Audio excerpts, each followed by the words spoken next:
Let's bring in Elisabeth Kendall. Elisabeth, thanks very much for being with us.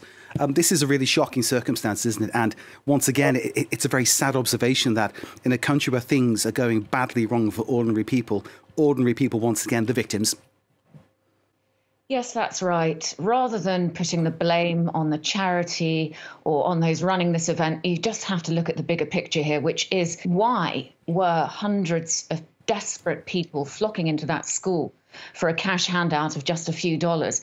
It's because this is an impoverished nation, and it's because the war, which has now gone on for more than 8 years, is so much more than a battlefield war. The economy is in free fall.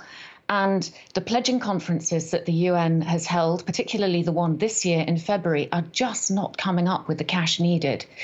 The 4.3 billion that was sought by the United Nations in February only yielded about a quarter of that. Now, it is going to be followed up next month by a new pledging conference fronted by the United Nations with the UK and the Netherlands. But the reality is that there are so many things going on in the world right now that distract from the war in Yemen. There's Ukraine, there's Ethiopia, there's now the Sudan, there's Afghanistan, that we really don't seem to have the bandwidth to tackle this crisis in Yemen. Indeed. Why is it that Yemen has become this forgotten conflict? We at France24 have reported on Yemen, but, one can say that you can never report enough on a tragedy like this that is an ongoing situation. And as you point out, Elisabeth, 8 years and counting.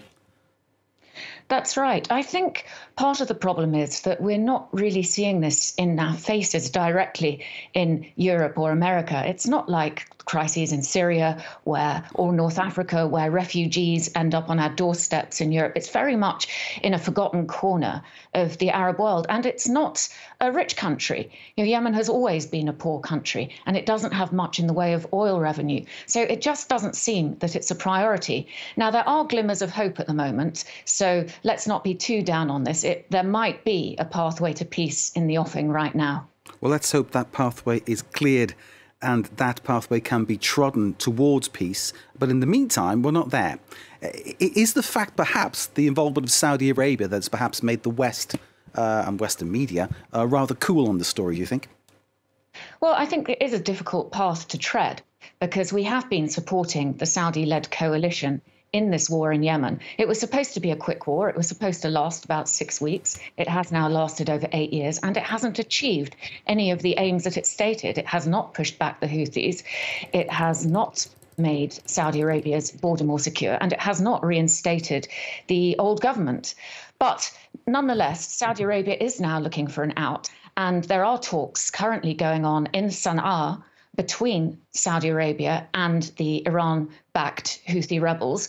Now, that's a glimmer of hope, but of course it won't sort out the war because ultimately this war has got many warring sides inside Yemen. It is a domestically generated conflict and it will need to be settled between Yemenis.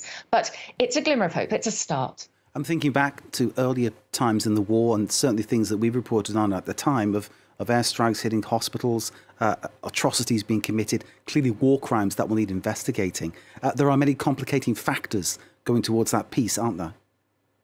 There are, and transitional justice for what has already occurred will be one of them. But right now, the focus is on tamping down the regional dimension to this conflict.